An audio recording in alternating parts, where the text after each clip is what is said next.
Happening right now on Morning News Now, the holiday getaway is underway. This morning, millions of travelers are hopping on planes, trains, and automobiles to get to their Christmas destinations. But if you're heading west, a winter storm could put a damper on your travel plans. And already we're seeing flooding in several cities.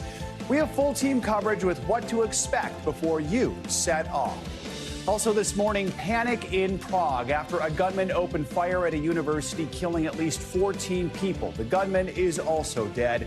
Now students in shock and speaking out about the horror they witnessed. In the middle of the exam, we started hearing gunshots and screams. Eventually, we were able to lock the door and make a barricade. While we were walking out, all I could see, on the floor, is just covered in blood.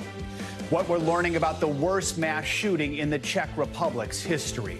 Plus, no deal for a ceasefire in Gaza after Hamas reportedly rejects an offer by Israel, saying there will be no more talks until Israel stops fighting.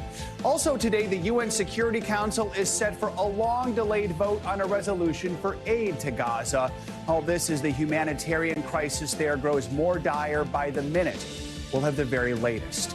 And all year, we've been watching your wallet, from record inflation impacting your grocery bills to the ups and downs on Wall Street after the historic collapse of several banks. And who run the world? When it comes to stimulating the economy, I think we know this answer all too well. We'll take a look back, plus get a sneak peek at what 2024 may hold. Kicking off your weekend with a little Beyonce and Taylor Swift. Good morning. I'm Joe Fryer. Savannah Sellers is off. We begin this morning on the road and in the skies, which is where many of you might be heading today. Millions of travelers are on the go, hoping the airlines will cooperate and the weather too, so they can make it home in time for the holidays. AAA predicts about 115 million people will be traveling between December 23rd and January 1st. Airports are already warning passengers to arrive at least 2 hours early to avoid delays. And for those hitting the road, gas prices jumped slightly since the beginning of the month. The national average is sitting just above the $3 a gallon mark. For many, it is still a relief, though, compared to prices earlier this year. We have our team standing by to help you get through the holiday weekend. Angie Lassman's keeping an eye on any weather headaches on the horizon. Travel expert Mark Elwood has tips to navigate travel this weekend. But first, NBC News correspondent Kathy Park is in Atlanta with a look at what we're seeing at the airport. Kathy, good morning. So Atlanta is the nation's busiest airport. This is expected to be the busiest day there before Christmas. What are you seeing, and how early do folks need to get there? Hey, Joe, good morning to you. Yeah, I guess you could say it's kind of the calm before the storm, because I did a little sweep of the North Terminal here at Hartsfield-Jackson, and so far, so good. I mean, yeah, we definitely see a higher volume today. As you mentioned, it's supposed to be the busiest travel day this holiday season for the busiest airport in the world. Yesterday, they screened roughly 82,000 passengers, and numbers expected to climb a lot higher today. And when you look at the whole holiday season, they're anticipating 3.3 passengers to navigate through this airport. And I did a check on the TSA security checkpoint, just kind of the wait times, and they range anywhere between 10 minutes to 20 minutes, depending on where you enter. And that information is actually accessible online, especially, if you have to head out today, that's probably a good resource to turn to. Yeah, that's Joe? good to check those pre-check times if you have it, because you still might have to wait a few minutes. So what are some of the trouble spots we're seeing around the country? Where are the delays right now?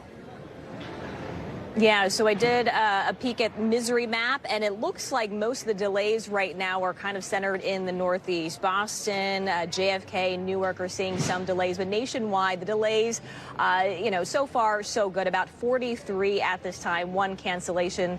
And once again, here in Atlanta, things are running smoothly. But I know a lot of eyes are on the Southwest and in California because we're monitoring the storms there. And Kathy, remind us, some of us are going to be traveling with gifts for the holidays. So what are the rules and regulations for packing our bags? Can we wrap the gifts beforehand? Should we not? Gift bags, boxes, what do we need to know?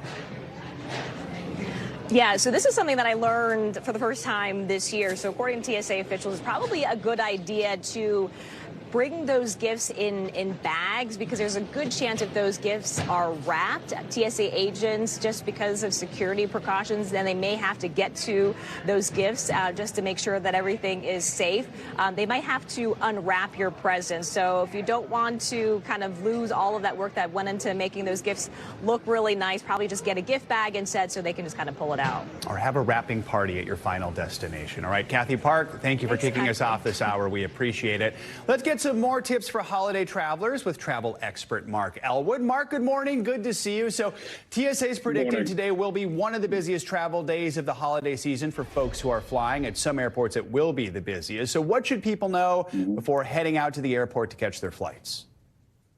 What I would say is, when we were talking about TSA waiting lines, check your local airport's website, because increasingly airports are offering book a slot. You might be able to book a time to be screened. They want to speed it up too. Remember, the packing is a great tip. Remember the 3-1-1 rule as well. That's 3 ounces of liquid in 1 quart bag, 1 per person. And at the holidays, remember, your snow globe counts as liquid. So if you want to carry a snow globe, it's got to be in your checked luggage, or it's got to be really tiny. There were just a lot of people at home right now who went, oh, the snow globe. I did not think of that. So that is some good advice there, because you don't want to throw that in the garbage. All right, so Mark, last Christmas we saw that surge in flight delays and cancellations. It was a nightmare for so many, caused by understaffing. We can't forget the debacle over at Southwest Airlines. So how have airlines addressed these issues this year? And another question for travelers, what should they do if their flight is canceled or delayed? Look, airlines have done their best to ramp back up after the pandemic. There are still staffing shortages. There are air traffic control shortages. We've really just got to cross our fingers. That's the big plan here. What I would remind you is you've got to get in touch with the airline as many ways as you can. Say you're in the Southwest and there are issues. Absolutely stand online at the airport, but get onto social media, ask nicely, get on the phone, because if it's a regional problem, the phone line may well not be as busy as the airport is. You can also try international lines. A lot of the airlines will have calls that you can make, say to the UK, where I am now. There aren't going to be the same issues as the same weather because you're in a different location. That could be a shortcut around the problem. That is one of my favorite tips from you, Mark, to try the international lines, which may not be as busy as the chaos of the ones here in America. So, Mark, AAA expects 104 million people are actually going to be hitting the road for the holidays. So if you are traveling by car, how do you get your car ready before heading out to make sure you are just totally prepared? I always say, I think if you're driving somewhere you're less familiar with, I would always download 2 apps that I think are terrific. One is called Gas Buddy. It's a great way of checking prices. You talk about gas prices, they've gone up a little bit. If you want to get the best price in an unfamiliar area, that will help you. I also really like iExit, which is essentially a guide to the freeways. It shows you what is at each exit and what you can expect to find, which really helps if you're in a bind, you need to find a bathroom. Pull that up and it'll give you a much better sense. It's sort of like a magic ball for the future, like a crystal ball. We could all use that. And when is the best time to leave if you're driving? You are a morning person, aren't you, Joe? You work in the morning. You've got to leave early in the morning.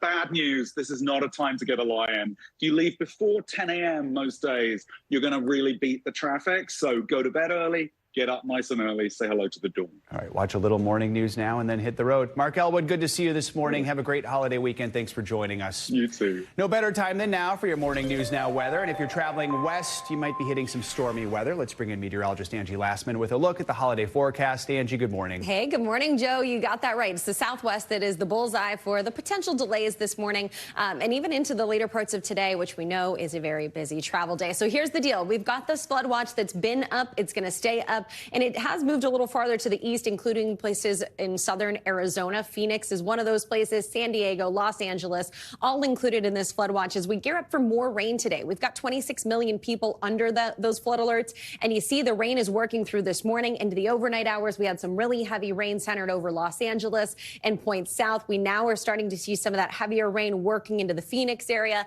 and that's why we say the delays are possible in this region. I think as we get through the day today, a lot of folks are going to start drying out in Southern California. You'll get a bit of a break, and you'll see some nicer skies here for you as we get through the next couple of days. But parts of the Southwest, New Mexico, Arizona, you're on tap for the potential for some heavy rain, some flooding as well. And this only gets worse here as we go through the next couple of days for other folks. We do start to see some of the snow falling across portions of the Rockies, but this rain works out into portions of the Central Plains and south. We could see some thunderstorms across parts of Texas. And as we get into Christmas Eve, the travel will be a little wet, not slick, because temperatures just aren't enough for us to see any ice or snow across most of the Midwest and down into portions of the Tennessee Valley and south of that. We'll see the rain, but there will be a little bit of snow, maybe some ice into those northern portions of the plains. That's where we'll watch for potentially a white Christmas. But it'll be a wet couple of days still on tap for folks in the Southwest. These are the areas that you'll want to really watch for the potential for flash flooding. Phoenix, Tucson, all in the bullseye of that, but LA and San Diego included too, with the potential for some flooding of those rivers, creeks, streams. We've got 1 inch to maybe 2 inches. Doesn't sound like a lot if you live in other parts of the country, but of course the desert, picking up a couple inches of rain in a short amount of time can be problematic. How about the snow? If you are looking for a white Christmas, this is where you got to go. Casper, Cheyenne, Denver, Aspen, Durango, all those spots could pick up a good amount of snow. In some spots, especially the higher elevations, it'll be a little better for folks there if they're trying to get on the slopes. We'll have some fresh snow. Otherwise, today, Joe, the east looks great for travel. New York to Tampa, say, or Atlanta. We've got clear skies and, of course, warm temperatures. That's the big takeaway for a lot of folks this holiday weekend and into next week is where's the chilly air? And it is not anywhere to be found. It'll be unusually mild for so many. We'll just have to enjoy it. All right, Angie, thank you so much. Of course. Overseas, at least 14 people were killed in Prague yesterday when a gunman opened fire at a university. Officials say it is the worst mass shooting in the Czech Republic's history. NBC News chief foreign correspondent Keir Simmons tells us more about what happened. Panic in Prague as a gunman opens fire on a college campus, sending people running for cover. Images of terrified students crouching high up on the ledge of a building, witnesses describing the horror. In the middle of the exam, we started hearing gunshots and screams. Eventually, we were able to lock the door and make a barricade. While we were walking out, all I could see, on the floor is just covered in blood. The gunman opening fire at the arts faculty of Charles University in the city's old town, where police say he killed 14 people in the Czech Republic's worst mass shooting. SWAT teams rushing to the scene. Prague's historic old town, usually packed with holiday tourists, locked down as ambulances and police vehicles pour in. The father of one student says he texted his daughter, telling her to get on the floor and stay away from windows. Police say the suspect is dead, that he likely killed himself after the massacre, but that there was a firefight with responding officers and that they found the body of his father earlier. The White House weighing in. Federal authorities are in touch with Czech authorities as they investigate this incident, and we stand ready to provide additional support as needed. Thanks to Keir Simmons for that report. After days of high-stakes negotiations, the United Nations Security Council says it has reached a resolution to get desperately needed aid into Gaza. A UN spokesperson says the deal was reached with the approval of the United States. U.S. Ambassador Linda Thomas-Greenfield says that the resolution is one the U.S. can support. That was a major concern among world leaders who are working to avoid another veto from America. It comes as U.S. officials continue to call for de-escalation in Gaza. Israelis say they, too, recognize the need to transition to a different phase of fighting. They understand, they have said themselves that they realize they're going to have to transition from a higher intensity level of operations, such as what they're doing now, to something a bit lower intensity. They will decide when. They will decide what lower intensity looks like and what that means. We believe that a transition, in the near future is the best possible outcome. Until that transition comes, Gazans are continuing to feel the impact of the war. Hamas leaders say they will no longer participate in hostage negotiations once a ceasefire is secured. We get the latest from NBC News foreign correspondent Molly Hunter. Good morning. That's right. We are watching for any news, any hints coming out of the region that those negotiations, those talks towards a pause in the fighting that would also allow more aid into Gaza are moving forward this morning. The Israeli media kind of stresses that there is a large gap between the two sides, between Hamas that wants a more permanent ceasefire and Israel, which reportedly offered a week-long ceasefire, which was not long enough for Hamas. But the Israeli media reports all this morning stress that they are not at a standstill. Now, inside Israel, there is frustration. Last night, there was a big war cabinet meeting late at night. Protesters gathered outside chanting, "Bring them home." All the people demand that all the hostages return home. But really, the headline is in Gaza today. A ceasefire would bring desperate relief, and a big UN-backed report says 93% of the population is now facing crisis levels of hunger nearing famine. At least 1 in 4 households is facing what they call catastrophic conditions. That's about 500,000 people starving. Now, our team actually spoke with one little girl. She talks about how she waited every morning in very long lines, but sometimes she says, "I wait till the afternoon without any food." Now, the report also underscores the lack of aid coming in. The White House was asked about this yesterday, and John Kirby talked about the challenges. He said, "I wish I could tell you there's some sort of one bottleneck here or there, but there are a bunch of reasons every day." Now, today, we are also watching New York very closely. The U.S. has signaled after a whole week of delays, that UN Security Council resolution vote surrounding a ceasefire. It has been much discussed, may actually go forward today. And the U.S. has signaled they are ready to support what has become watered-down language and watered-down wording with an emphasis on making a pathway for more aid. Now, the UN says that is so crucial right now, 10%, and this is, of course, why there is such a massive starvation crisis. 10% of the food needed to actually get inside Gaza Strip is currently getting inside. We also spoke with the WHO, and they say at this moment there are no working hospitals in the entire Gaza Strip. I'll send it back to you. All right, Molly, thank you so much. The war is hitting home especially hard for one American family. They live in New Jersey but have deep roots in Gaza. And with each passing day, they're dealing with more heartbreak and an uncertain future. NBC News senior national correspondent Stephanie Gosk brings us their story. On a suburban street in New Jersey, the pain of a war thousands of miles away is unmistakable. Tell me about Esma. Esma, she's a beautiful young lady. Excuse me. Young mother raising 2 kids. Her kids were orphans. I'm sorry. Mohammed Shahaber has lived in the U.S. for nearly 30 years, but he was born and raised in Gaza. On Monday, the IDF bombed his hometown Sabra. He says this is video of the aftermath. They hit the neighbor's house next to my father's house. And the walls jumped, and Esma just collapsed.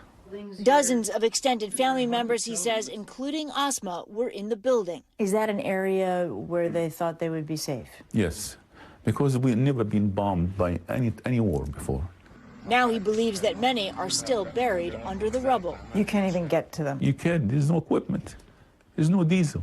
He says more than 100 of his extended family members and friends have been killed in Gaza this week alone. Like much of what is happening there, it is hard to verify the details of Mohammed's story, but the grief is undeniable. Even the house that it got destroyed, I grew up in it. All my childhood gone. I have no childhood left. Mohammed and his wife Mona struggle to be hopeful about Gaza's future. Does a war like this increase support for Hamas? Yes, unfortunately, yes. They're not solving the problem. The Israelis have to stop bombing. If President Biden was sitting in this chair where I am right now, what would you say to him? I would beg him, please stop. One phone call, stop it. Mr. Biden, you can do it. He's going to create more problems, more hatred. Mohammed says living here, he experienced peace for the first time. He worries his family back home will never get that chance. Stephanie Gosk, NBC News. War is a headline that dominated 2023. The year began with high hopes that Ukraine would launch a successful counteroffensive against Russia, but it ended with that conflict still raging and the Middle East now plunged into war of its own. NBC News chief foreign correspondent Richard Engel takes a look back at the year of global conflicts. Ukraine's military this year faced a harsh reality check. Russia fortified its grip on eastern Ukraine and is refusing to let it go. with some of the fiercest fighting taking place in the city of Bakhmut. Russian forces have now surrounded Bakhmut on 3 sides, and this is the only remaining route in and out of the city that Ukrainian forces can use. Civilians who remained were driven into underground bunkers without power or heat. Ukraine threw everything it could at Russia in a long-anticipated counteroffensive. The United States backing President Zelensky with weapons and money. Vladimir Putin turning to mercenaries from the Wagner Group, led by his one-time caterer. The mercenaries fought or were shot. And the caterer turned commando, Yevgeny Prigozhin, grew so powerful that he turned against the Kremlin and marched on Moscow before having second thoughts. He died when his plane exploded in midair. U.S. officials believe Putin had him killed. And the war continued, with Ukraine and Russia firing so much artillery, both sides nearly ran out. Zelensky pleading to Washington for more. Putin turning to North Korea's Kim Jong-un. But so far, Ukraine's counteroffensive has accomplished little more than a stalemate. Political support in the United States is now in question. Several Republican presidential candidates are expressing concerns about support for Ukraine. Що я можу сказати? А готовий сенатор чи той чи інший кандидат, які вважають, що це дороговартісно для Сполучених Штатів підтримувати Україну, вони готові піти на війну, воювати, відправити своїх дітей, вони готові загинути. And then Israel had its 9/11. On October 7th, Hamas-led militants stormed Israel from Gaza, killing more than 1,200 people, most of them civilians, and taking 240 hostages, including many women and children. The militants rained fire into Israel. Stay down, stay down. Israel responded with a ferocious military assault on the Gaza Strip to root out Hamas for good, flattening entire neighborhoods. President Biden has insisted that the U.S. can and must support 2 allies at once. We cannot and will not let terrorists like Hamas and tyrants like Putin win. The war in Israel brought to the surface long-held pain and anger, with massive pro-Palestinian protests calling for a ceasefire, and pro-Israel demonstrators raising their voices against rising anti-Semitism. Bring them home. A week-long ceasefire between Israel and Hamas brought a brief moment of calm and saw more than 100 hostages freed in exchange for Palestinian prisoners. But negotiations collapsed, each side blaming the other. More than 20,000 people have died in Gaza so far, about 70% of them women and children, according to the health ministry run by Hamas. Aid agencies say the 2.3 million people in Gaza are suffering a humanitarian collapse as pressure is mounting on Israel to bring the war to an end. But there's no agreement on who will run Gaza if or when Hamas is defeated. Richard Engel, NBC News. We have much more to come here on Morning News Now. After the break, a country in crisis. Tens of thousands of migrants now in custody after a record number of crossings at the southern border. More on the problem and what's being done to try and solve it. And an unprecedented year for former President Donald Trump, now fighting several legal battles as he pushes for the presidency again. We're going to take a look back next. We're back with the latest from the southern border, where agents are struggling to keep up with a record number of undocumented migrants. On Wednesday, U.S. Customs and Border Protection saw 12,000 undocumented migrants crossing the border, hitting a record high for the 3rd straight day. As of Wednesday night, about 27,000 migrants were in CBP custody, That is another record. According to 3 Department of Homeland Security officials, border agents are trying to release migrants as quickly as possible to avoid overcrowding. NBC News Homeland Security correspondent Julia Ainsley joins us now. Julia, why are we seeing these historic numbers right now, and how are border officials managing it all? A lot of contributing factors to why they're so high. I mean, we know global displacement is so high. There are, 2 million people just displaced from Venezuela alone. So many in the Western Hemisphere. The top 2 countries that they're seeing cross the border right now are people from Mexico who can be returned and people from Venezuela who, by and large, cannot be returned because Venezuela won't take them back. You also see people from all over the world, from Africa, from the Middle East. Climate change is a big contributor. People aren't able to make a living off land that they once could farm. You see that a lot, people coming from Guatemala. What is CBP doing about it? In some ways, it's remarkable that there isn't more overcrowding, considering that there are a record number of people crossing the border for 3 straight days. They have a record number of people in their custody. They're able to get them out very quickly. When we saw much lower numbers, but still a surge in 2019, we saw terrible non-humanitarian conditions inside CBP custody where people couldn't get enough space to lie down to sleep. They were literally trying to just come up for air in these crowded conditions. Now, because of this technology, they can get them out very quickly. What that does mean, though, is that a lot of them are getting sent to U.S. cities like Chicago, New York, L.A. A lot of them are being absorbed by NGOs who we've talked to who are worried they will soon run out of capacity. And in some cases, they're having to release them out on the street and hope that these people find their way to where they're going. Julia, we know top U.S. officials will travel to Mexico in the coming months to meet with Mexico's president on the issue. There are a lot of issues to discuss here, but what's going to be the focus of that visit?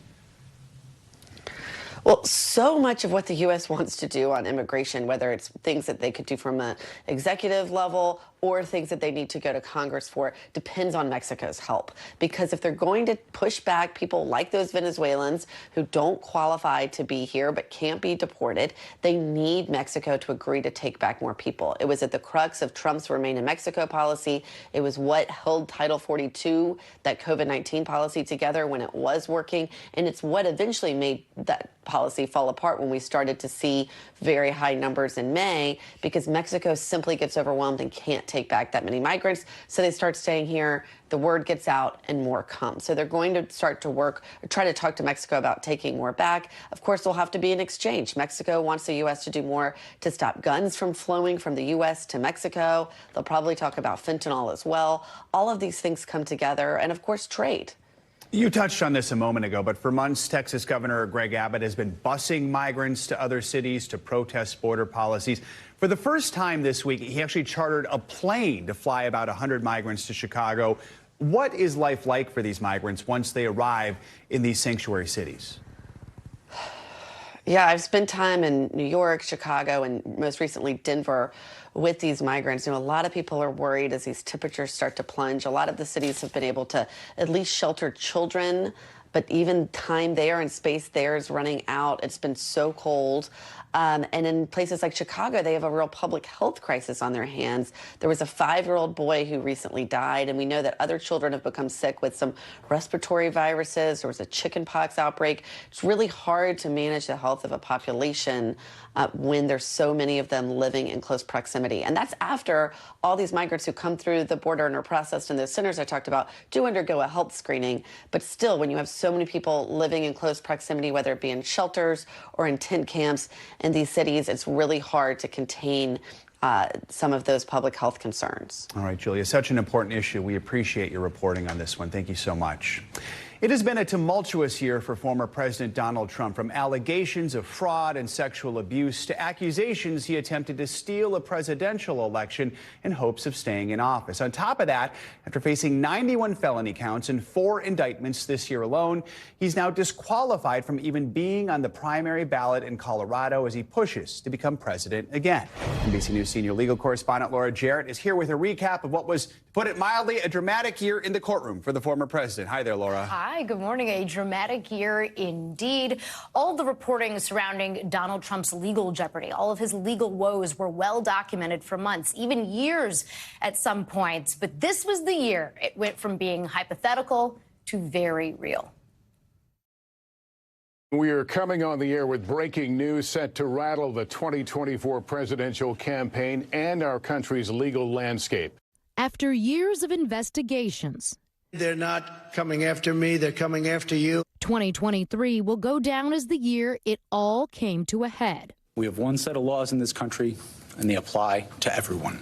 The 45th president, now a criminal defendant, Donald Trump, indicted in multiple jurisdictions. An unprecedented moment in history, the fallout far-reaching. This is a grave day and a serious one for our country. First charged in New York for what prosecutors say he did to get into office originally. Mr. Trump stands accused of doctoring his company's books and records to cover up an embarrassing story ahead of the 2016 election. The Manhattan grand jury voting to indict former President Donald Trump. Then in Washington and Georgia. We look at the facts, we look at the law, and we bring charges. Allegations of a sweeping conspiracy to stay in power and steal the 2020 election. Not about calling the election rigged. It's not about saying that he had actually won. It's about the means that he used to do that. The former president also charged for what the Justice Department says he did after he finally left the White House. The new photos released showing boxes of documents stashed in a ballroom, even a bathroom at his Mar-a-Lago home. His arrests and arraignment playing out live. Mr. Trump treating his court appearances almost as campaign events. The sole mugshot taken in Fulton County, another surreal first, along a steady stream of attacks. The Attorney General of this state is a disgrace. Against the prosecutors, judges, and witnesses against him. I did nothing wrong, and everybody knows it. I've never had such support. But with each passing indictment, his poll numbers have grown. His fundraising numbers through the roof. Yet his legal woes have become increasingly complicated, with several alleged co-conspirators pleading guilty in Georgia and now cooperating with prosecutors. If I knew then what I know now, I would have declined to represent Donald Trump in these post-election challenges. But 2024 could pose the greatest test yet, with the political calendar and Mr. Trump's trial schedule now on a collision course, with the first criminal trial against the Republican frontrunner set to begin next spring. So you see all those charges there together, and it's almost staggering when you look at it in a cumulative in its totality. But now we move from the indictment to the courtroom. And for now, all eyes are on the Supreme Court, Joe, as the justices are set to take up any minute, any day now, the issue of whether, in fact, he is immune from prosecution at all. Which is so key to all this. And as busy as 2023 was, put on your seatbelts, because 2024 will be even more. Laura, thank you so much. Good to have you with us. Sure. Donald Trump's former attorney, Rudy Giuliani, has now filed for bankruptcy protection. The move comes days after he lost a defamation lawsuit filed by 2 election workers in Georgia and was ordered to pay them nearly $150 million. This week, Giuliani was told he has to start paying the election workers. In his bankruptcy filing, Giuliani lists more than $100 million in debt, including the lawsuit. Giuliani's political advisor says that the bankruptcy filing will give him the chance to pursue an appeal. Coming up, a decades-old cold case now solved. When we come back, how new evidence helped investigators identify a 15-year-old victim of a notorious serial killer. And more trouble for the president of Harvard University, what we're learning about new allegations of plagiarism. That's next on Morning News. We're back now with a decades-old mystery in Washington state. A 15-year-old girl missing since 1982 has now been identified as a victim of infamous murderer Gary Ridgway, known as the Green River Killer.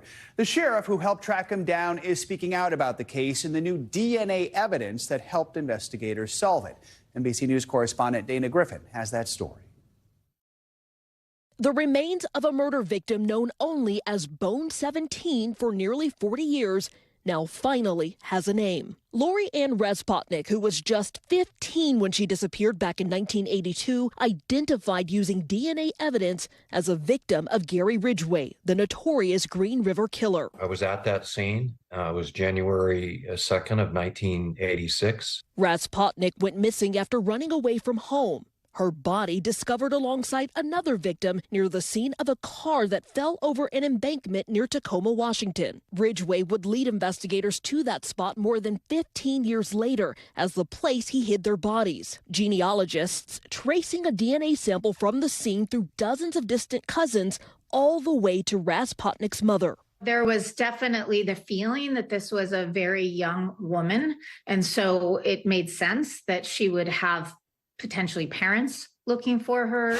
In Seattle, another grim discovery today that could be connected to the string of Green River murders. Those murders captivating the nation, making Ridgway one of the most prolific serial killers in American history. Years and years of collecting scores and scores of bodies of young women and girls. We were looking at a monster. Ridgway pled guilty to 48 murders in 2003 and a 49th in 2011. The family of that victim, Becky Marrero, asking the judge to execute her killer. He's a waste of society and a waste of space. If I had one thing to ask you, it would be kill him. But Ridgway escaped the death penalty by way of a plea deal struck in 2003 in exchange for information about where he hid his victims. Usually, when I sentence an individual, even for the most serious of crimes, I reach out with some humanity. In this case, I cannot. I can find no compassion. Ridgway, now 74, is serving a life sentence in state prison. Dave Reichert, the former sheriff who helped capture him, is still conflicted about that punishment. Monsters should be put to death. If this is anybody who deserved the death penalty, this is the guy. Our thanks to Dana Griffin for that reporting. Lori Ann's family spoke to a reporter with our Seattle affiliate King 5 after her remains were finally identified. They say they appreciate the closure they now have, but they're heartbroken to know that while their Lori Ann is gone, her killer is still alive. Harvard University President Claudine Gay is facing new plagiarism allegations. She was already under fire for other alleged instances of plagiarism in her work, plus her controversial testimony to Congress about anti-Semitism at the school. NBC News correspondent Maura Barrett has the latest on this new round of troubles and how the university is responding. Harvard President Claudine Gay back in the hot seat over more allegations of plagiarism. First reported by the student newspaper, the Harvard Crimson, the leader will request 3 corrections to her PhD dissertation from 1997, less than a week after the university announced Gay submitted 4 corrections to other articles she'd published, due to a review by Harvard's governing body. In a statement to multiple news outlets, Harvard says the university reviewed more of Gay's academic work, and that the president plans to update her dissertation to correct instances of, quote, inadequate citation, stopping short of calling it plagiarism. It makes my blood boil. I have never heard of a situation where you're supposed to go back and make corrections. Dr. Carol Swain, a former political science professor at Vanderbilt University. The original Crimson investigation found 2 passages in Gay's writing similar to hers. She says they were plagiarized by Gay. Anyone caught in the situation that she's in should immediately be dismissed, or they should resign. And I'm kind of miffed with her, because she's been caught red-handed. Given that this is appearing to be a repeated offense on her end, I mean, are you concerned, or how does it make you feel that Harvard is calling it inadequate citation? Well, I think it's elitism. They're going to redefine plagiarism to protect one of their own. Something about their elitism, that they don't believe that they have to meet the same standards as everyone else. Gay has not responded to NBC News' request for comment, but she previously told the Boston Globe, "I stand by the integrity of my scholarship. Throughout my career, I have worked to ensure my scholarship adheres to the highest academic standards." This development prompting a House committee to widen an existing probe of Harvard over anti-Semitism after Gay seemed to dodge a question over whether students calling for the genocide of Jews should be punished. I have sought to confront hate while preserving free expression. This is difficult work, and I know that I have not always gotten it right. That probe will now include an investigation into allegations of plagiarism. The Education and Workforce Committee chairwoman, Representative Virginia Fox, sent a letter to Harvard demanding more information about the unequal application of Harvard's honor code, adding an allegation of plagiarism by a top school official at any university would be reason for concern, but Harvard is not just any university. It styles itself as one of the top educational institutions in the country. And our thanks to Maura Barrett for that report. The House committee has requested more information about the plagiarism allegations by December 29th. Coming up, stopping the watch. Apple no longer selling its most popular watch models online just days before Christmas. Why the device will soon be pulled from store shelves soon. And whether you tried to buy a home, a car, or just your weekly grocery store run, this year has been a wild ride for our wallets. No one better to break down the bottom line than our economic dream team. Brian and Caleb join us next with a look back at 2023 when it comes to your money. Also a look ahead. This is Morning News Now.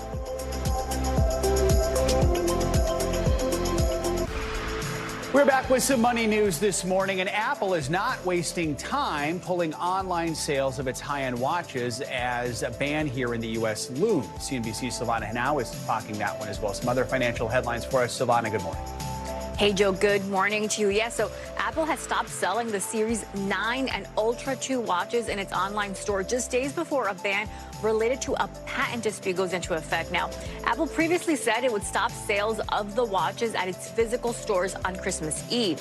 Online sales, though, have been stopped a few days early, so watches can be sent to customers before the ban starts on Christmas Day. Apple also won't be able to repair older models during the ban, but will still offer help that can be done through a software update.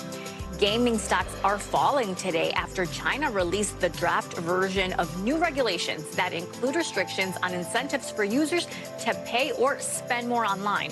The rules would also prohibit minors from tipping hosts who live stream games and stop companies from offering odds-based lottery games to users under 18.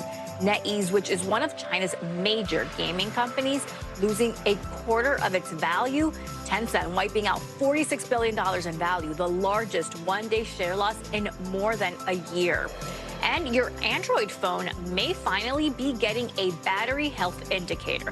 Unlike iPhone users who've been able to see the stats from their settings for years, Android owners currently need a third-party app or special command codes to check those out. Android Authority reports Google has now added more battery information, such as the manufacture date and cycle count. Future updates could include an actual health meter, and the settings app will send tips when there are any updates, Joe. I honestly thought every phone could do that, but yeah, I guess as an Apple owner. Exactly. Now we know. All right. Well, hopefully the Android folks will get that soon. Yeah. Silvana, thank you so much. This year, the economy saw its share of ups and downs, from bank collapses to rising interest rates and a surprisingly strong labor market. All of it had a major impact on your money. And guiding us through it all this year was our economic dream team, NBC News business and data correspondent Brian Chugg and Caleb Silver, editor-in-chief at Investopedia. They're here to help us take a look back and also a look ahead at what consumers should watch out for in the new year. Good to have both of you with us again. So, I mean, obviously, the Federal Reserve tried to tamp down inflation with several interest rate hikes. That was probably one of, if not the biggest headline of this year. What was the impact of all those inflation rates? Yeah, what an incredible year of economic dynamism, right? But inflation was the story until it really wasn't the story. It took a minute, but we finally got inflation, consumer prices to come down a little bit, especially when you look at energy prices. Gas prices was a big drop there, about $3.12 per gallon on average right now. But also, on the flip side, shelter prices and food prices remain pretty high. So we had this slow transition of the slowing of inflation, and all due to what the Fed did. Yeah, well, which is continuing to raise interest rates, right? That was a battle they began in 2022. Then they started continuing to ratchet interest rates up to 5.5 percentage points. And when we talk about what the Fed's been doing, we have to acknowledge that they've also been on pause since July. So they've kept interest rates at a pretty high level, all to try to take inflation down. But that's had a real impact on all of our wallets, most namely in the mortgage market, where it's gotten a lot more expensive to borrow, obviously. Yeah, home affordability at an all-time low now because of those mortgage rates. Look, those topped out at 8%. An 8% mortgage on a home, the average median home, about $400,000. That's almost a $2,000 a month payment for people. This froze the housing market, but it did work bringing the rest of inflation down. Just the housing market was broken. Which was kind of, I guess, the goal in some ways, but it was kind of inevitable, I guess. So let's talk about the stock market, which did make a comeback this year. Earlier in the year, we saw the bank failures sending things into a tailspin. I know Earlier this year, I didn't like looking at my 401k. Recently, I've really liked looking at my 401k. How did this turnaround happen, Brian? Yeah, that's the thing, right? I mean, when we talk about what the Federal Reserve's been doing, normally raising interest rates has the effect of making the stock market go down. But what we've seen is that since they've been on pause, there's been some optimism, especially with the fact that we're not in a recession right now, that stocks would continue to hold up well. That's why, based off that chart that we just showed, you have the S&P 500 going up by about 20% over the course of the year. So to your point, Joe, it's not always a good idea to look at your 401k, but this year it wasn't necessarily the worst thing. Yeah, and it was a rally a lot of people didn't want to believe, but this produces the wealth effect. This makes people feel a little bit better because about 60% of the country is invested in the market one way or the other. So we saw a lot of financial records this year. Talk about some of these headlines and records that were set. Yeah, well, you can't ignore the fact that we had the Tay Bebe economy driving the economy. Caleb's a huge fan of both. Wow. Huge. I did not see that coming. Yeah, both of them,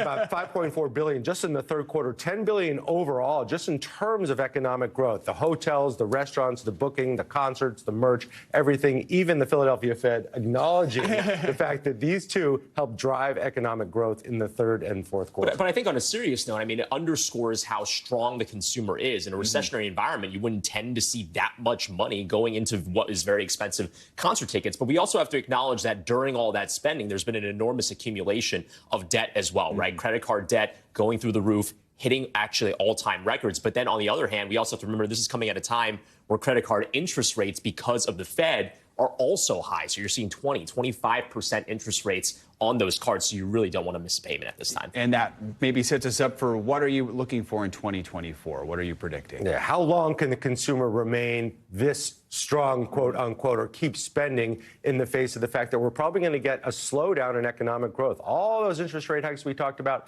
they have a lag effect, and that lag effect may be bleeding into 2024. There's a lot of people talking about a big slowdown in GDP, potential recession watch going into 2024. Yeah, that is the thing. We avoided a recession this year, but it's not yet the case that we're not going to get into one next year. You have economists that are saying it's still a possibility, but what I'm watching, potential interest rate cuts from the Federal Reserve for the first time since they started this process. You can see mortgage rates, they've already started to tick down a little bit on the expectation of that happening. Could that actually come from the Fed as early as maybe March? We'll have to see. Could be a slower year unless you're Beyonce or Taylor Swift. Oh, it's going to keep going. They're like their own countries. We need them to go back on tour in 2024. So anytime we need to boost Three the economy. more concerts for Caleb. Exactly. Anytime we need to boost the economy, just send them out, all right? Caleb Silver, Brian Chung, thank you both. Appreciate you as always. Coming up, here comes Santa Claus. That's right, just days until Old St. Nick embarks on his big journey around the world. But it's not going to be alone. We're going to take you behind the scenes with the folks tasked with tracking Santa. Watching Morning News Now. Welcome back. Japan's Yoshinobu Yamamoto will reportedly join the Los Angeles Dodgers in a record-breaking deal. Citing multiple reports, the AP says Yamamoto has agreed to a 12-year, $325 million deal. That would be the largest and longest for a big league pitcher. The deal would beat the $324 million 9-year deal between Garrett Cole and the New York Yankees in 2019. Of course, that blockbuster deal for Yamamoto comes after the Dodgers inked superstar Shohei Ohtani for a 10-year, $700 million deal. So many numbers. Dodgers fans, though, have a lot of high hopes for the World Series now next year. We end this hour with a very important mission. The North American Aerospace Defense Command, better known as NORAD, is usually tasked with protecting the United States and Canada. But every Christmas Eve, NORAD takes on another vital duty. Nightly News anchor Lester Holt takes us behind the scenes. The remote Arctic is North America's front door, and guarding this sprawling expanse from adversaries is the job of the North American Aerospace Defense Command, or NORAD. But not every object on NORAD's radar is an intruder, especially when Santa takes flight on Christmas Eve. I spoke to Lieutenant General Blaze Frawley to learn more about the critical mission of tracking Santa. I know your main job is to protect the North American airspace against intruding aircraft or bad guys. So how do you use that technology to track Santa? Our main job at NORAD is to defend North America with the binational command, U.S. and Canada collectively. We use our systems to track Santa. We use our North Warning System. As well, we use worldwide global satellites. And finally, our fighter aircraft. NORAD's Santa tracking mission began in 1955 when a child trying to reach Santa instead called an unlisted number for the military's Continental Air Defense Command. The commander on duty, realizing what had happened, assured the child they would guarantee Santa a safe journey, a promise NORAD has kept every year. Santa just left Kyrgyzstan. Throughout the years, many different fighter aircraft have intercepted Santa, and we'll normally give him a wing waggle as we peel off after we've intercepted him. Would you like to know where Santa is right now? Thanks to that technology, millions of kids are able to call in to NORAD's Santa tracking hotline or log on via social media for real-time updates, making sure Santa is indeed on his way. You just have to make sure that everybody in your house is sleeping, including moms. Merry Christmas. Our thanks to Lester Holt for that report. That's going to do it for this hour of Morning News Now, but stay with us. The news continues right now.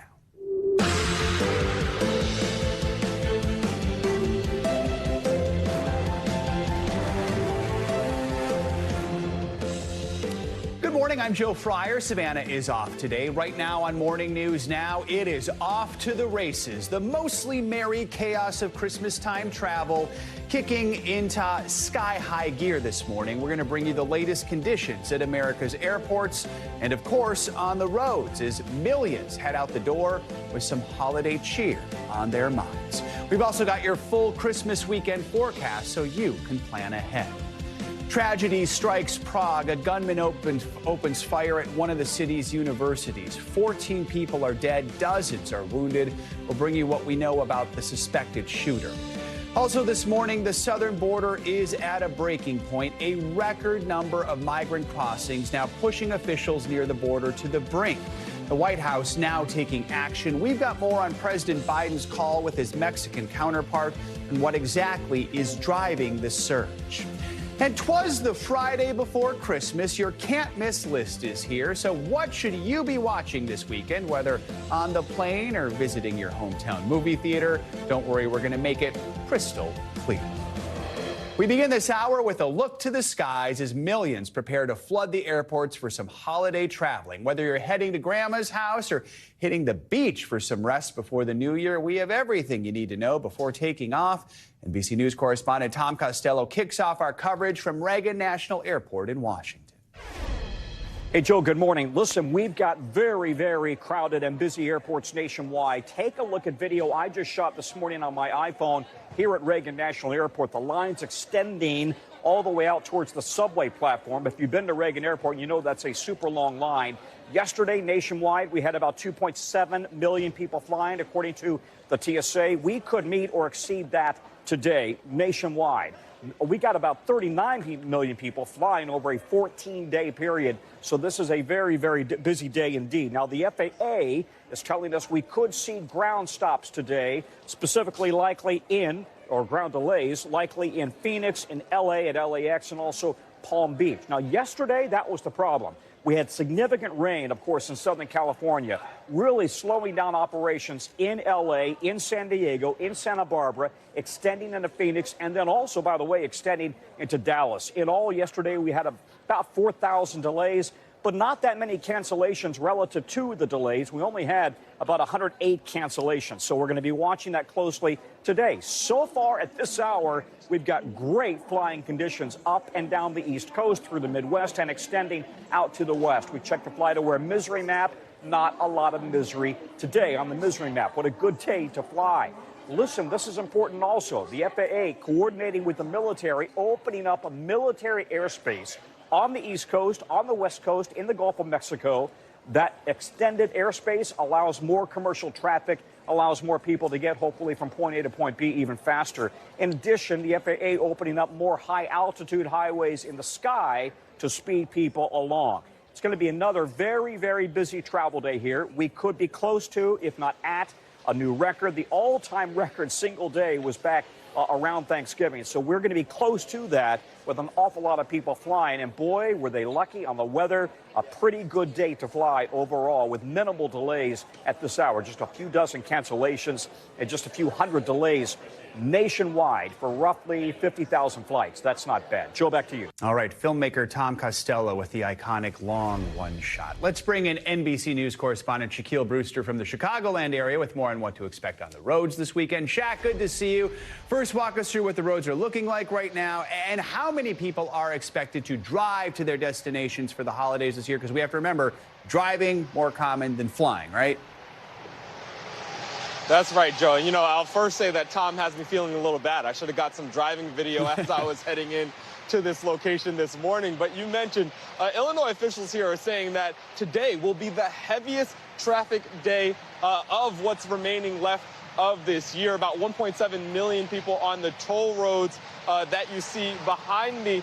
When you look at the picture across the country, AAA is saying that about 104 million people are expected to hit the roads between tomorrow and the end of the year. The peak day will be tomorrow, they say. So if you're planning to hit the roads tomorrow, they suggest that you do so either in the morning or late evening, because the hours of 11 a.m. to 7 p.m. will likely see the most congestion. Just keep an eye out on those traffic conditions. Use those travel apps so you can make sure you spend as little time on the road as possible, Joe. Shaq, talk to us about gas prices. How are they looking? Any grumbling from drivers about those? Well, there's always grumbling, Joe, but they are looking fairly decent compared to what we saw earlier this year. Gas prices, the national average is about $3.12 a gallon. You see, last month, that was $3.29 a gallon. It was much higher earlier in this year. And then last year, it's about on par with what we saw last year, about $3.11 a gallon. Of course, all of this depends on where you're buying that gas. The South seeing some of the least expensive gas. You're looking at, in Mississippi, for example, an average there of $2.66 a gallon. Of course, when you go out west, you see it much higher. California, about $4.63 a gallon. So it depends on where you're looking. Of course, that's another tip for you. If you're going on that long drive, go ahead and look in advance on where some of those lowest prices are, because we do know that the prices can change, not just from state to state, but also from station to station, Joe. Yeah, that's a reminder. I mean, driving isn't the same for everyone everywhere. So what parts of the country maybe can expect to see more delays on the road? Yeah, one area that we're already seeing that is in the southwest part of the country, and that's largely because of that heavy rain that we've been seeing in California all the way up to Colorado. That's leading to some tricky conditions on the road, some slow driving, some traffic in those areas. Some parts of California actually saw more rain, or saw a month's worth of rain in just 1 hour earlier this week. So those are the conditions that folks are dealing with. Of course, you look at other parts of the country, if you go to those big cities, that's where you're going to see the most congestion. Again, use those travel apps, because that's your best bet at this time. You have millions of people flooding the roadways, trying to get to their holiday destinations. So you want to make sure that you're not one of the people stuck or in the or in the traffic that can be avoidable in some areas, Joe. Yeah, and because of that, we love a good tip here. Is there anything you recommend we can do to try and cut down on some of that driving time? Definitely look at those travel apps, Joe. And I'll tell you, when you talk to experts, if you're doing those long holiday road trips, 3 tips from them. Number 1, keep an eye on that gas gauge, because if your route can change very quickly. So the last thing you want is you're suddenly in standstill traffic and you're now worried about that gas running out. Number 2, take it slow. Don't rush it. Take it slow as you're on those roads. And number 3, don't overstuff the cars. That is something that experts say they see all the time, especially around this time of the year. Leave the stuffing of cars and vehicles to Santa, who fills that sleigh. But if you're driving, you want to make sure that you can see what's in that rearview mirror, Joe. All right, some good advice there. Shaquille Brewster, thank you so much. Time for the reason many of you are watching right now. A check on your morning news now weather. Meteorologist Angie Lastman is here with your holiday forecast. Angie, good morning. I don't know if I should be honored or scared, Joe. Any bad news might not be taken well. Take it as a compliment. Okay, deal. Then I'll give you the good news first. We'll start with that. The Northeast, the Southeast, really the eastern third of the country looking really quiet. If you're hitting the roads like Shaq was talking about, or maybe taking to the skies, things are going to be quiet. I don't expect any delays or issues weather-wise for that section of the country. And even the middle of the country looking pretty good. Parts of I-80, parts of 94, all really quiet. It's a few spots mainly focused around parts of the Midwest and stretching farther down south into portions of Texas that are seeing a little bit of rain. We're not looking at severe storms with that, but some rain that could slow you down on the roads, maybe delay you a little bit in those airports. But it's the Southwest, like Shaq mentioned, Los Angeles, San Diego, Phoenix, all of those spots that have been dealing with a storm system working closer and leaving us with the potential for some heavy rain. And we still have that potential for heavy rain today, as well as the flooding. More on the way. It'll slowly but surely start to shift a little farther into the desert Southwest. But if you're looking to travel tomorrow, here's what you've got in store. We're going to see places like Southern California get a break. It'll be easy to travel besides the normal traffic for that region of the country. But instead, we'll look to parts of the Rockies where we will pick up on some heavy snow. And on top of that, the potential for some gusty winds. Places like Salt Lake City, Denver could see some delays when it comes to travel tomorrow. Phoenix, you'll be dealing with the heavy rain and even some thunderstorms that we've been watching work through California. That system works a little closer to you as we get into tomorrow. So the flooding concern will be there. And we have some rain potential for Dallas and Houston. Those spots are a couple things to watch. Some lighter rain focused across parts of the Great Lakes, Chicago and Detroit. Maybe some minimal delays, but not expecting anything super significant. That is until we get into Sunday. Then you can see some of these other airports that get involved in the potential for some rain delays. Minneapolis, Kansas City, Houston, New Orleans, all have the potential to see some of those. Dallas, St. Louis, and Chicago possible as well. Maybe some fog, maybe some rain on the table for those sections of the country. Now, here's your forecast for your Friday. Mild highs. If you're trying to pack and you're, say, headed to Denver, temperatures are really mild for this time of year, even as far north as Bismarck. Of course, it's not warm by any means with 43 degrees for this afternoon in Bismarck, but it's warmer than normal. So prepare for that. You can see as we get into tomorrow, temperatures across parts of Florida, Tampa, Fort Lauderdale into the mid to upper 70s. We'll see some Texas storms that I mentioned for your Saturday travel. So heads up for that. Finally, really nice and quiet across California, 66 for Las Vegas. Washington tomorrow, 50 degrees, but you'll deal with some cloud cover. And it stays mild across that section of the country, even through Sunday. So Christmas Eve, 50 degrees in Philadelphia, mid 40s for Hartford, low 60s for Raleigh. It's the rain that you'll have to contend with for Mobile, Houston, and all the way up into portions of the Midwest, Joe, for Christmas Eve. And then look at that Christmas forecast. It'll be wet and not white from the Gulf Coast up into the Great Lakes. But we could pick up a little bit of snow across the plains. All right, just stay inside and spend more time with your family. Yeah, why not? Always looking on the bright side. Exactly. Angie, thank you so much. Appreciate it. Now to the mass shooting in Prague, where a gunman killed at least 14 people and injured at least 25 others at his university. The 24-year-old shooter was also killed in what is one of the biggest mass killings in Europe over the past decade. NBC News foreign correspondent Ali Aruzzi joins us now from Prague with the latest. Ali, good morning. Good morning, Joe. That's right. People here in Prague have been very rattled by this senseless crime in a country that's generally very peaceful and mass shootings very rare. Last night, President Biden said his heart went out to the victims and said that U.S. officials are in touch with Czech authorities and they are offering to help in any way they can. Pandemonium in Prague after a gunman shot dead 14 people and injured at least 25 others in the deadliest attack of its kind in modern Czech history. As the rampage progressed at the Charles University, some panic-stricken people jumped to safety from one of the building's ledges, several stories up. University staff and students told to barricade doors and hunker down in rooms. In the middle of the exam, we started hearing gunshots and screams. While we were walking out, all I could see, on the floor, it was just covered in blood. Eventually, we were able to lock the door and make a barricade. Police today releasing this body cam footage as they entered the university in Prague's historic center, telling people to run as they searched the building. They say the 24-year-old gunman killed himself adding there's no indication that he had any accomplices or was connected to a terrorist organization. Authorities also found a large number of weapons and ammunition in the faculty building.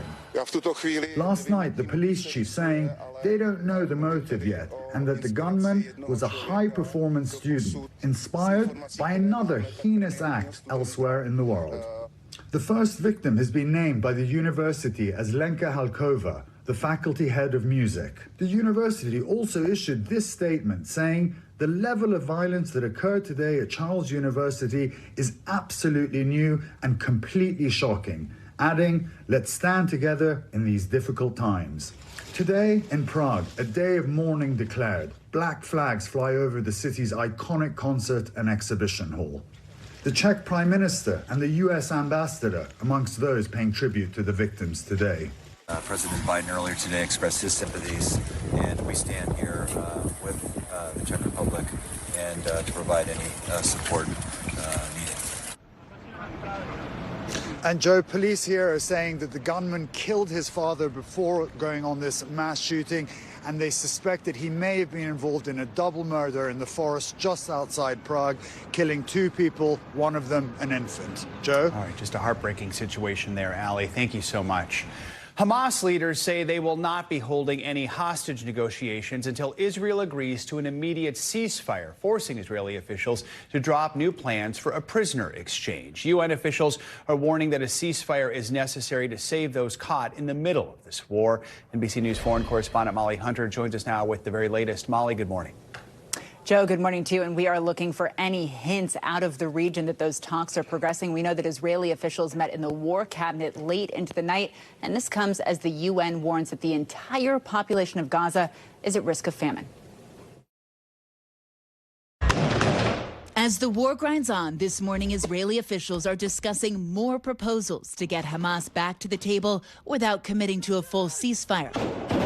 Israeli media this morning stressing there's a wide gap between the two sides, but the talks are not at a standstill. We're in communications with the Americans, with the Qataris, with the Egyptians, and we will not waste any real opportunity that exists to get our people out.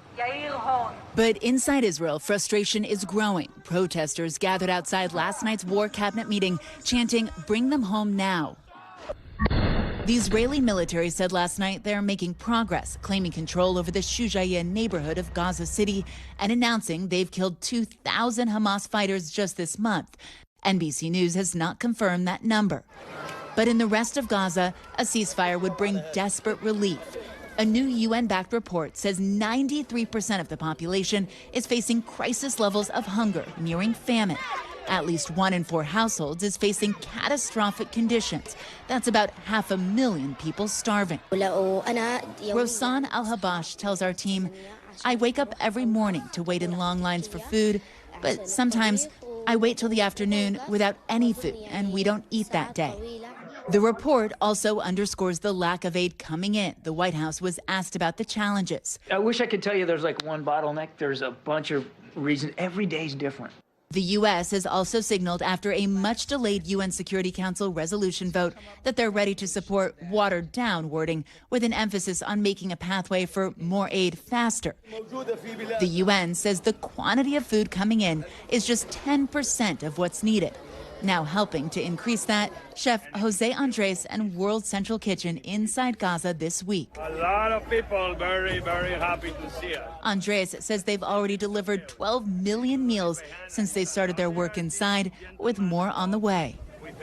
World Central Kitchen is just an amazing organization, Joe, but the U.S. also says, and this is John Kirby from the same press conference yesterday, that the Israelis know they need to ratchet it back and transition to a lower intensity phase of the war. Joe? All right, Molly, thank you so much. We've got much more to come on this hour of Morning News Now. The battle at the southern border reaching a breaking point, and the White House is taking action. We're going to have more on that after the break. Plus, with only 3 days left until Christmas, we do have some budget-friendly gift ideas for you if last-minute shopping is more your speed. Stick with us. We'll be right back.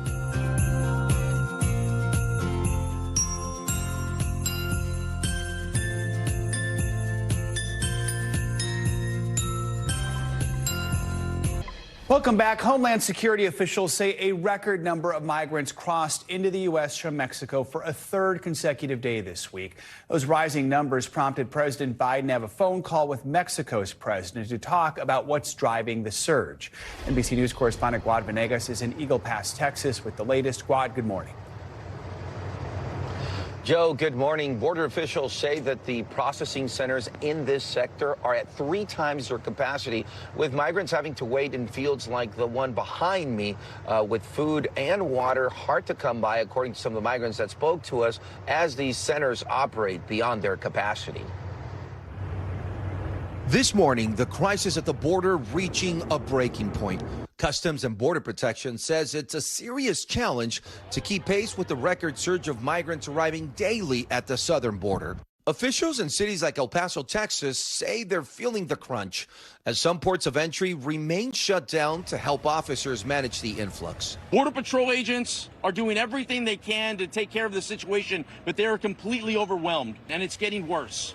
Roughly 27,000 migrants are now in custody at processing facilities, with 3 consecutive days of over 12,000 migrants crossing the border. President Biden speaking on the phone with Mexico's President López Obrador about the crisis. The 2 leaders agreed that additional enforcement actions are urgently needed. Here in Eagle Pass, Texas, the wait for migrants to be processed can take hours or even days. He says the processing center is collapsed. ¿Por qué está colapsado? Too many migrants. This group tells me they have court appointments that are months, in some cases over a year away in 2025. For now, they are waiting at an overcrowded shelter. So he says resources are limited in there. There's 1,000 people in that shelter. So they're going to go try to find some more food because the food is scarce in there. Texas Governor Greg Abbott now using charter planes to fly migrants to Chicago after the city blocked buses from dropping them off. The first plane with roughly 100 migrants arriving at O'Hare Airport. You have a governor in Texas that can care less about those families and literally dropping them off, not just in Chicago, but anywhere and everywhere. It's wicked. Abbott's move comes the same week he signed a new law allowing local and state police to arrest and deport migrants who illegally cross the border. The White House saying in a statement, Abbott is not interested in solutions. He only seeks to use people as political pawns. And the Biden administration has been working with Congress on a border deal, but with Congress gone home for the year and no deal, now House Speaker Mike Johnson is urging President Biden to take executive action and make changes to the border policy, like the one that allows migrants to cross illegally between ports of entry and request asylum for humanitarian reasons. Joe. All right, Quad, thank you so much.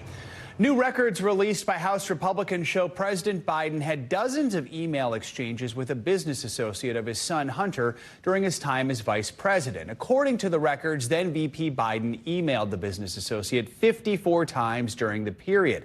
Those records are said to show messages that were sent around the time Joe Biden was traveling to Ukraine when he was vice president and Hunter was working for a Ukrainian gas company. The White House has repeatedly denied that Mr. Biden had any involvement in his son's business affairs. NBC News congressional correspondent Julie Sirkin joins us now to dig into this a little more. Julie, so what do we know about these email disclosures? Yeah, hey, good morning, Joe. Well, we don't know much about the emails themselves because we have not seen what's actually in them. That's because the House Ways and Means Committee, one of the panels in the Republican-led House that are looking into Hunter Biden, that are investigating his father, trying to come up with some kind of evidence to link Hunter Biden's business dealings to President Biden. This panel has just released the fact that these emails exist. This came to light after the committee heard from those 2 IRS whistleblowers over the summer and since has kept in contact with them. They have said that these emails were sent, 54 of them to be exact, by then Vice President Joe Biden to Eric Schwerin, the business associate of Hunter Biden's. During that time period, like you laid out, around the time that Biden traveled to Ukraine, the elder Biden and his son was on the board, transitioning to the board of Burisma, that Ukrainian gas company. So, Julie, how's the White House responding to this? And also, are we hearing anything from that business associate?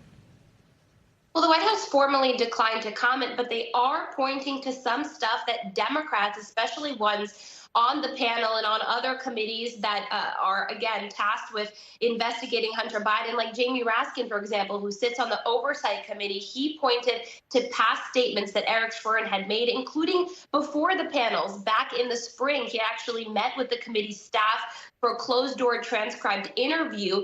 Raskin had pointed to comments that Schwerin made then, saying that Joe Biden, when he was VP, had no knowledge of any of Hunter Biden's business dealings. They also say that at the time, Eric Schwerin was also serving as the VP's informal financial advisor, that he was advising him on matters of taxes and other financial matters as well. So the White House and Democrats are saying this is purely coincidental, that Joe Biden had nothing to do with the business dealings, again, as they've been saying, of his son Hunter. So have House Republicans indicated how much weight they're giving these email exchanges in their overall discussion of this impeachment inquiry into President Biden? Well, all of this evidence just really lines up to the mountain that they say they've been collecting, the mountain of evidence that they say they've had, both in these closed-door transcribed interviews, but also in the subsequent documents that they've been collecting. And they've released these emails, not the emails themselves, of course, but the fact that they exist earlier this week. They say this points to this mountain of evidence that Joe Biden somehow had something to do with his son's business dealings.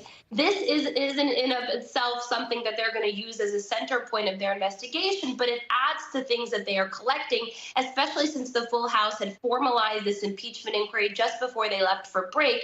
And certainly this is something they're going to continue to use when they return in January, as they decide whether to push ahead with this inquiry, whether to formalize these articles of impeachment. That's definitely going to be a big question for House Republicans. And certainly all the evidence they can get, Joe, is what they're going to use to try and make this connection happen. All right, Julie Sirkin. Julie, thank you so much. Coming up, we're going to take you to Paris, the city of love, with a behind-the-scenes look at the ongoing efforts to restore one of the world's most symbolic landmarks, Notre Dame. Stay with us.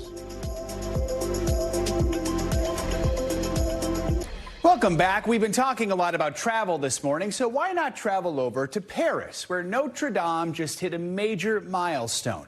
4 years ago, the cathedral, known as the heart of Paris, was nearly destroyed by fire. Now, incredibly, the restoration work is close to being done, and the historic building is set to reopen its doors in just a year's time. NBC News Chief International Correspondent Keir Simmons joins us now from outside Notre Dame with more. Keir, good morning. Good to see you.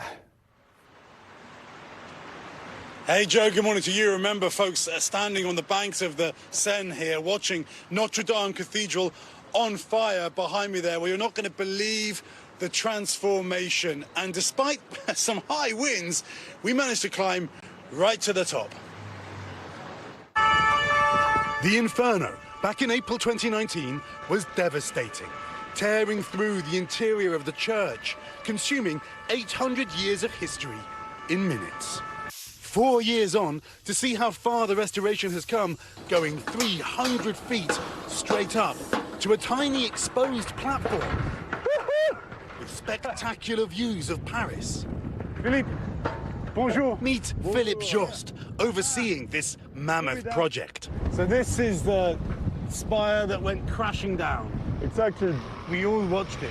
All around the world. Around the world. Oh my God, these people just fell inside the church. So it's a very important moment when now the spire is rebuilt. And this is the Golden Rooster. It's fantastic. We're very happy to have done that. The original rooster weather vane was thought lost, but miraculously survived, buried in the ash. And just last weekend, this new rooster was blessed and placed gently on its perch. It contains holy relics, pieces of what is said to be the crown of thorns. It was a very, very emotional moment and symbolic moment. It's a phoenix from the ashes. Exactly. Yeah. Or a rooster from the ashes. Now Philippe and I descend into the nave, the heart of Notre Dame. There was a hole in the ceiling. A big hole in the ceiling. Now it's being rebuilt better, with advanced fire protection, while expert carpenters use medieval tools, slotting roof timbers together like a giant puzzle. A lot of people have given a lot for this, including many people donating from the US. $30 million. $30 million. $30 million. Donations that are helping to reveal more of the cathedral's wonders. The vivid colours of priceless masterpieces brought back to life. Ancient wood and stone cleaned. And these statues, rescued from the fire, have been lovingly revived. New gargoyles are being sculpted and will soon take their place high on the walls of this, the most famous cathedral in the world. And for those who celebrate, Joe, the cathedral will be open to the public for Christmas next year. So how about that Christmas Mass inside Notre Dame Cathedral in 2024? It will not be open for the Olympics, but that scaffolding will be down, which is kind of a shame because it was a good view from up there, and the opening ceremony is going to be on the Seine. So what can I say? No kidding, but I just love to see your updates on the progress here, and that was absolutely amazing. And I think you won the stare down, too, with the gargoyle. You bet. Just going to say. All right, Kirsten, thank you so much. Now to a heartwarming holiday story this morning of a special military reunion 2 years in the making. It is between a staff sergeant and the working dog that he was lucky enough to call his partner. NBC News correspondent Morgan Chesky was there for the moving moment. Morgan, good morning. Yeah, Joe, it absolutely was a movie moment indeed. Staff Sergeant Mike Alcala had worked side by side with his German Shepherd companion John for years at their Hawaiian base. But unfortunately, their respective careers had them splitting. But when Mike found out that John was retiring after nearly a decade of service, well, he only had one thing left to do: sit down with his wife, Brittany, and figure out how to bring John back home. I trust him with everything I have, and with your life. With my life, for sure. And you have to, because, you know, these are our partners. I instantly trusted John with his life. There's man's best friend, and then there's John, now a 10-year-old German Shepherd, who for Air Force Staff Sergeant Mike Alcala was the canine companion who always had his back. John was an explosive detection dog. Your job is really about saving lives. If there's something around, he's going to find it. No doubt about it. The duo worked side by side for 3 years at Joint Base Pearl Harbor Hickam in Hawaii, patrolling the base, local community, and even traveling abroad with the White House, working to sniff out any explosives. When was this photo taken? That was taken shortly after we got assigned together. But 2 years ago, Staff Sergeant Alcala's skills were needed elsewhere, and though he tried to have John move with him, it just wasn't possible. So John continued to serve on the island. Leaving him was rough. Yeah, it was definitely hard. Harder than you anticipated? Oh yeah, much harder. Think about, you know, your dog at home. If you have one, you just imagine just walking out the door and just leaving them to someone else. It's very sad, but you know they're going to be in good hands. And while John was in good hands, before Staff Sergeant Alcala left, he made his partner a promise. I told them when I was leaving there, I said, I am coming back for this dog. So when he learned John was set to retire from active duty after 8 years of service, he went straight to his wife, Brittany. Were any sort of negotiation that you kind of leaned into? Gotta fix the backyard. Okay. Yep. As the Alcalas got to work, the four-legged hero honored with a retirement ceremony on his own Hawaiian base, which included a special reading of the poem dedicated to the military working dog, called Guardians of the Night. If we should meet again on another street, I will gladly take up your fight. Military working dog John, Whiskey 248, is relieved from active duty service. John, humble as he can be, more focused on his toy than any attention. After the send-off, John packed up and headed to the airport with a handler from the American Humane Organization. Come on, buddy, let's go to Texas. Where he was celebrated once again, this time by the citizens he served. American Airlines, please join me in welcoming John on board and express our gratitude.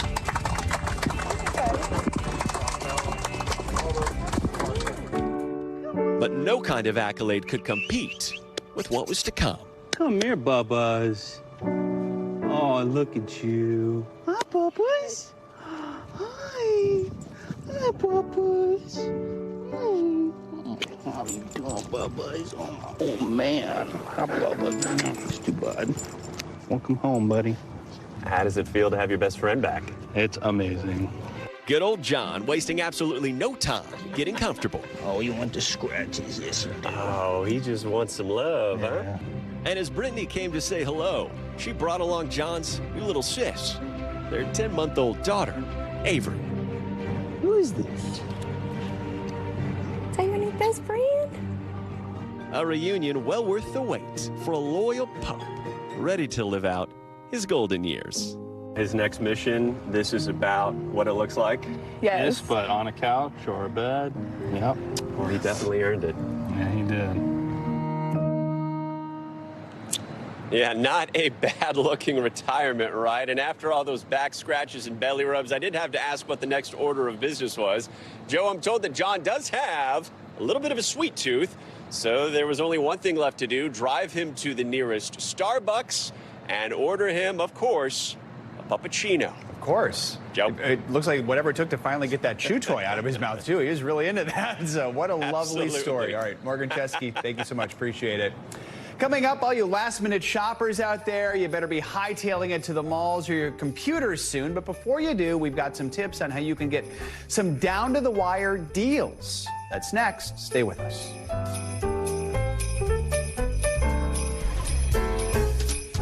Even with Christmas right around the corner, we know some of you still might be wrapping up your holiday shopping list. So for anyone who's stressed about the time crunch or worried about how inflation will impact your gift giving, we have you covered. Joining us now is NBC News correspondent Marissa Parra with what you need to know to get your last-minute shopping squared away. Marissa, good to see you. Clock's ticking. So first of all, what are the most common ways people finalize their holiday shopping? Please tell me it's not gas stations. It's not, Joe. You're in luck. And actually, if you are like me, anything like me in terms of shopping, your shopping habits, then you are among the nearly 50% of people who also leave their holiday shopping to the month of December. But here's an interesting thing. When it comes to the most common way that people shop, particularly according to surveys this year, what we're finding is more than half of the people that say they're going to be shopping in December say that they're going to be going to brick and mortar, to retail stores. And Joe, here is the most surprising part of all. That title of people most likely willing and able and looking to shop at brick and mortar goes to Gen Z. That is interesting. That is surprising. So a CNBC survey found people plan to spend about a third more on holiday gifts this year compared with last year. What are the options, though, for people who are on a tighter budget? Yeah, I mean, when you think about how much prices have gone up, 21% since February 2020. Holiday inflation is real. So it's not your imagination if you're feeling it as you're out there doing your shopping. So we did a little investigating on some ways you can try to maybe curb that feeling. And so one of the ways that we were seeing is, you can go to retailers like Target. They might have options for you that make it easier, whether it's in-store pickup, whether it's delivery through another party. But something else that I'm a big fan of is using coupon sites like Honey, Groupon. Those are really great ways to get deals. And then, of course, if you have a credit card, they might have options for you to get deals as well, Joe. Use up those coupons. All right. Do we have an idea what are the most inflated items this year when it comes to prices? Yes, we do. It looks like electronics, but we do know that if you are looking for an experience, you are not alone. We know that bank rates analysis says admissions to sporting events is the single most inflated item this holiday season, Joe. All right, Marissa, are you done with your holiday shopping? The truth is I'm not, but I'm in the perfect place to not be done with my holiday shopping. So thank you guys. I really appreciate it. My friends and family also thank you. Yeah, knowing you might not be done, we're like, let's just send Marissa to the mall and kill two birds with one stone. Yeah. Yes. All right, Marissa Parra, thank you so much. Sticking with money news, Nike is unveiling new plans to cut costs by billions. CNBC's Silvana now has that and some other financial headlines. Silvana, good morning. Hey, Joe, good morning to you. So shares of Nike are under pressure after the sneaker giant cut its sales forecast and outlined a plan to cut up to $2 billion in costs. The move comes as consumers around the world are becoming more cautious about spending. And Nike says while it saw strong sales around back to school, Black Friday and Cyber Monday, sales have lagged in between, and it's seen weaker results online and in other markets like China and Europe. And Nike plans to ramp up investment in its women's category and the Jordan brand. The Department of Transportation is probing the frequent flyer programs of major airlines for deceptive or unfair practices.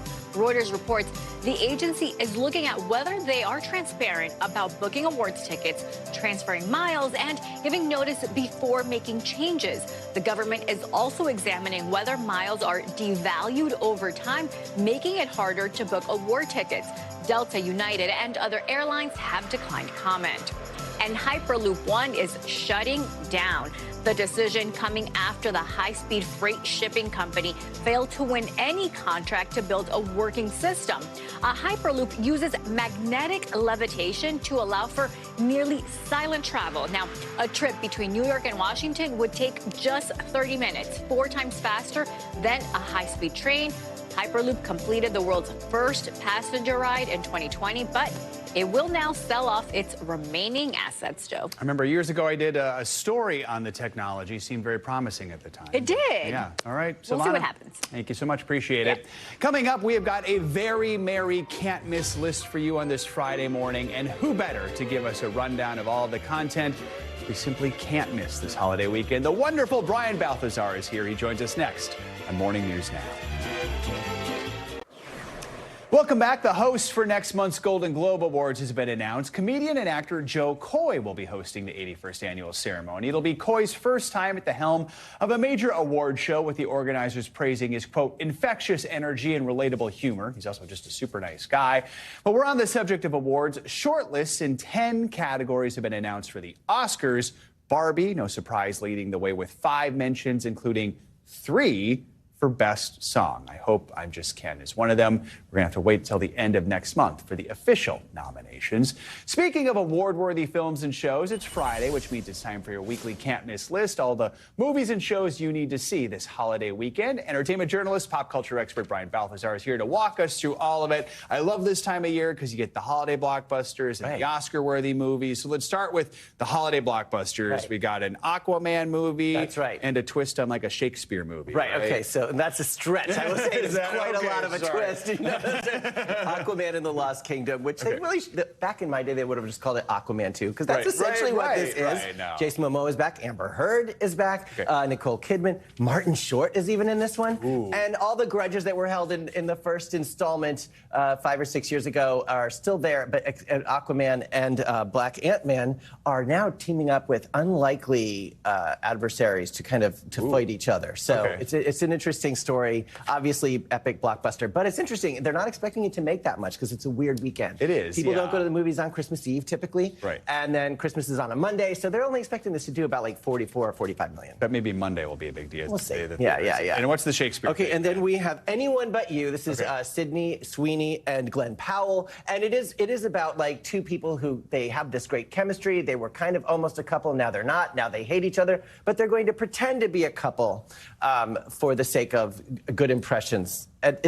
So I guess it's a twist on Much Ado About Nothing. Exactly, but yes. a rom-com. Exactly. So. It's got all the tropes of a romantic comedy. Will they or won't they? They will, probably, I'm guessing. What if they won't? It's like Shakespeare with more abs, you know, if you're going to say it's adjacent, right? But if you like a rom-com, and there aren't many of them out there anymore. Right, exactly. All right. And we got an animated feature from our company, Migration. Right. Looks cute. Yeah, it does. Okay, so this is where ducks are headed south, but they get a little sidetracked and find themselves here in New York City. We have Kumail Nanjiani, Elizabeth Banks, and Danny DeVito. Funny characters, beautiful animation. It's just a fun story for the whole family. All right, looking forward to seeing that one. Okay, we've got biopics because it is the end of the year and all these people want Oscar nominations. Right, exactly. This is when they have to drop. They really, exactly. Because of a lot of delays, they've got to get them in now, right? Yeah. Okay, so we have Iron Claw. This is that movie. This is what, you know, I'm a wrestling fan, right? So, I did not know that. I remember the Von Erichs from back when I used to watch wrestling. Right, yeah. so you know, this is the one where we saw for like the past 3 years, you know, Zac Efron all bulked up. This is the movie that this was for. We also have Jeremy Allen White, and they play the brothers of this family, and you know that if a family's thinking of taking their kids to this because they like wrestling, there are dark themes in this and tragic outcomes. It takes place in the 80s when wrestling was really starting to explode. And there's a lot of tragedy in this family as they try and start to compete with the big wigs of the world wrestling world. And it's a tough story, but it's an incredibly gripping one. And there'll be probably some Oscar nods there. I think so. All right. So we also have Maestro, right? Right. Everyone's talking about this. Yes, that's already on Netflix right now. Bradley Cooper. Carey Mulligan, oh my gosh, is incredible in this. I don't know if you've seen this yet. No. Fantastic story of Leonard Bernstein and really the surprising personal life as much of as his music milestones is the life that he was living behind the scenes, which was incredible as well. If you love cars, Ferrari is the other one. Right, okay, so, for the people who know the car, the man behind the car, Formula One driver who started a car company, and then his company was in trouble, so he decided he needed to win a 1,000-mile race. Adam Driver is in this, Patrick Dempsey, again, another biographical story, twists and turns in the most literal sense. All right. All I have to say is Oprah for this next one, but really, it's The Color Purple, which was a movie, then was a musical, now it's a movie again. Right, okay, yeah, book, movie, musical, movie, right, as the trend goes, right? And this one's already getting some early Oscar buzz. Fantasia in the title role this time, and we have Daniel Brooks, both of them respectively nominated for Golden Globes, leading actress and lead supporting actress in a musical or comedy. And Taraji P. Henson was not nominated, though, and her kind of film equivalent back in the original film was nominated. So we're already seeing some of the nuances but of this. But it's the Globes, you never know. Don't take it too seriously. Yeah, just know that it's a great film. It's a great film, and we've seen the amazing publicity behind it, but it's getting great reviews, and I think it's worth seeing in the theater because it's spectacular. And the music's just fantastic. Exactly. Go for the audio, go for the color, go for the story. Right, and it's Oprah, right? Right, exactly. Go for the Oprah. No, she's not in it. She'll be in the credits. Right, she's not in it. We should make that clear. Yeah, Oprah's not in this one. She was in the one a long time ago. Right, exactly. All right, Brian, thank you so much for everything. Good to see you. Have a great holiday weekend. You as well. All right? Thanks. All right, now finally this hour, every year we do like to take a moment to give a shout out to our team behind the scenes with our annual holiday credits. You might see me and Savannah here on camera. What you don't see is the team of people who are waking up literally in the middle of the night to make all this happen. So here's a peek behind the curtain, a look at some of the unsung heroes of morning news now.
but our thanks to editor Chandler Landon for putting all that together, and our thanks for the entire team that makes the show possible every single day. I clearly missed the assignment there. I just quickly did it and put my headshot in there. And everyone else is like these cute pictures or with Keith Morrison or anything like that. So I'll have to work on that next year. Good to have you with us again, Brian. Thanks so much for everything. Thank you for watching. If you're traveling this weekend, we hope it is safe and that you have a great time with your friends and family. That's going to do it for this hour of Morning News Now, but stay with us. The news does continue right now.